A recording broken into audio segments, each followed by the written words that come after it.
j'y échappe pas à chaque fois. Hein. Bonsoir Mohamed. Bonsoir Linda, je sais que vous aimez le soccer, comme on dit oui, on appelle ça le soccer chez nous. Mohamed, je voudrais revenir sur ces images incroyables qu'on a vues en provenance de Chine cette semaine. Oui. Moi, je suis impressionnée parce que vous savez que pour arriver jusqu'à nous, ces images doivent d'abord échapper à l'un des systèmes de censure les plus répressifs au monde. Oui.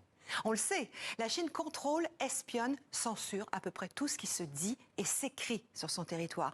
On a vu cette semaine la police chinoise effacer les images des affrontements sur les portables.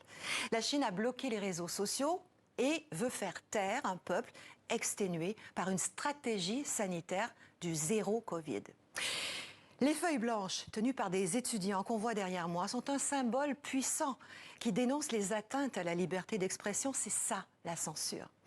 Alors même si elle est au cœur de l'actualité, il ne faut pas croire que la Chine est le seul pays concerné. Partout dans le monde et de tout temps, la censure a existé et continue d'exister. Elle a joué un rôle central dans la politique, la religion et la culture. Vous connaissez, Mohamed, ce célèbre tableau de Courbet, L'origine du monde. Oui. Eh bien, sachez que sa reproduction, en l'état, est interdite sur Facebook, quand même, un réseau social mondial.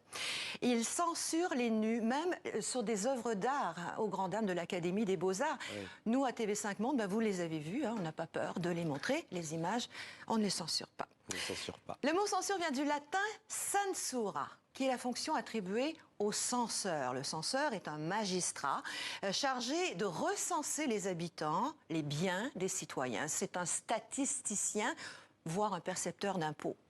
Et un jour, son pouvoir s'agrandit. Recenser prend le sens d'estimer, de juger. Le censeur est désormais celui qui non seulement recense, mais contrôle les mœurs de ses concitoyens. La censure passe au crible les idées, les opinions. Alors, je ne sais pas pourquoi, mais la censure a été représentée par une femme, Madame Anastasie, voûtée sous le poids d'une chouette aux grands yeux et armée d'une énorme paire de ciseaux. Cette caricature, Mohamed, est l'œuvre du dessinateur français André Gilles. La définition actuelle de la censure, je le répète pour qu'on soit tous d'accord, c'est donc la limitation de la liberté d'expression, soit par une autorité, soit par un phénomène d'autocensure. Ça vous est sans doute déjà arrivé, par sens de la morale ou pour tout simplement éviter d'avoir des embêtements.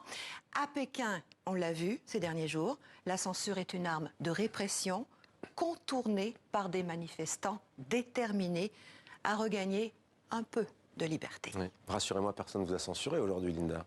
Non, pas d'autocensure non plus. Non, on m'a plutôt décensuré. Merci.